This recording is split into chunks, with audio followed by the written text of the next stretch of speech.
साल 1998, Bhusawal railway colony, Maharashtra. यहाँ का क्वार्टर नंबर 46 पिछले कई सालों से बंद पड़ा था। कहते हैं उस घर में जो भी रुका वो जिंदा नहीं रहा, पर सब अंधविश्वास मानते थे जब तक कि वहां सीमा वर्मा, एक रेलवे नर्स, रहने नहीं आ गई। सीमा अकेली थी, नए ट्रांसफर के साथ आई थी।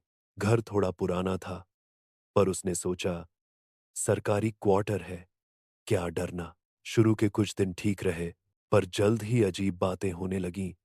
रात को दरवाजे अपने आप खुल जाते, बाथरूम से किसी के घसीटे जाने की आवाजें आतीं, और सबसे डरावनी बात, दीवारों पर खून जैसे निशान दिखाई देने लगे।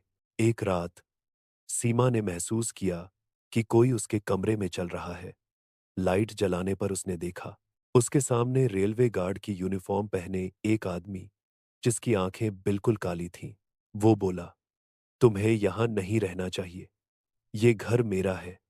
सीमा बेहोश हो गई। अगली सुबह उसने तय किया कि अब वो यहां नहीं रहेगी, पर जब उसने अपना सामान समेटना शुरू किया, अलमारी के अंदर उसे एक पुरानी फाइल मिली।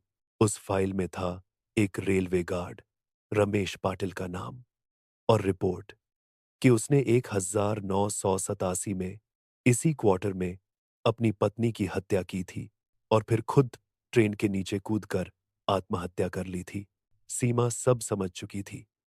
वो भागी, पर दरवाजा अपने आप बंद हो गया। खिड़की से पड़ोसी ने देखा, अंदर से कमरे में धुआं उठ रहा था और सीमा की चीखें सुनाई दे रही थीं।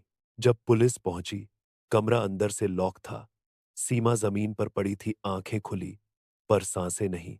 उसके बगल में फर्श पर लिखा था, अब कोई और नहीं आएगा।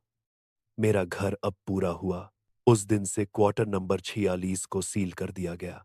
रेलवे रिकॉर्ड में वो आज भी अनसेफ फॉर स्टे लिखा है, और रात को वहां से गुजरने वाले ड्राइवर कहते हैं, कभी कभी खिड़की में सफेद साड़ी में कोई छाया खड़ी दिखती है।